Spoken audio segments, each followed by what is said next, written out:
त्यांच्यासोबत जे काही क्रॉस व्हेरिफिकेशन चालू केलेलं आहे त्याच्यामुळे ही एक ऑनगोईंग प्रोसिजर राहणार आहे, सातत्याने ती चालू राहणार आहे। त्याच्यामुळे कमी जास्ती नंबरमध्ये आपल्याला पुढच्या कालावधीमध्ये पाहायला मिळेल। वेगवेगळ्या योजनांमधले पैसे जर माघारी घेतले जातात तर लाडक्या बहीण योजनेमधले पैसे तुम्ही वापस का घेत नाहीये? पण असं कोणी म्हटलं की वापस घेत नाहीये? मी आताही याआधी माहिती दिली की सरकारी चलनच्या माध्यमातून आपण राज्य शासनाची जी तिजोरी असते ट्रेजर त्याच्यासाठी आम्ही संदर्भातला आमचा संपर्क चालू आहे। ते एक स्वतंत्र हेड म्हणजे रिफंड हेड जो असतो तो त्याच्यासाठी ते आम्हाला त्या ठिकाणी तयार करून देतील आणि त्या माध्यमातून हे राज्याच्या तिजोरीमध्ये येणार आणि ते वेगवेगळ्या योजना असेल किंवा इन्फ्रास्ट्रक्चर असेल किंवा इतर ह्याच्यासाठी जसं रुटीन शासनाचं रिफंडचं फंड वापरला जातो इतर योजनांसाठी किंवा शासकीय जी काही आपली लोकउपयोगी लोककल्याणकारीच्या योजना असतात तर त्यामध्ये तो वापरला जाईल। याचा मुद्दा असा आहे प्रामुख्याने तुम्ही असं म्हणताय की ज्यांचे अर्ज माघारी आलेले आहेत ते पैसे माघारी येत आहेत, परंतु ज्यांना चुकीच्या पद्धतीनेच अर्ज भरलेले आहेत जे अजूनही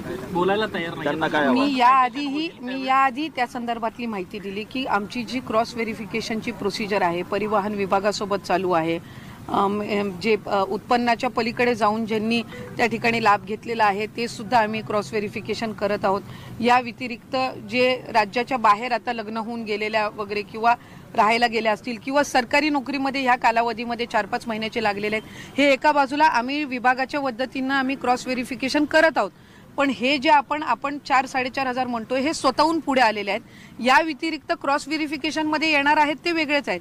पण आपल्या माध्यमातून मी लाडक्या बहिणींना सुद्धा आवाहन करीन की अशा पद्धतीचं जर त्यांना त्यांच्या पात्र लाभाच्या पलीकडे जर ती रक्कम आलेली असेल तर जसं या 4-4.5 हजार बहिणींनी पुढाकार घेतलेला आहे तशाच पद्धतीने इतर लाडक्या बहिणींनी सुद्धा घ्यावा।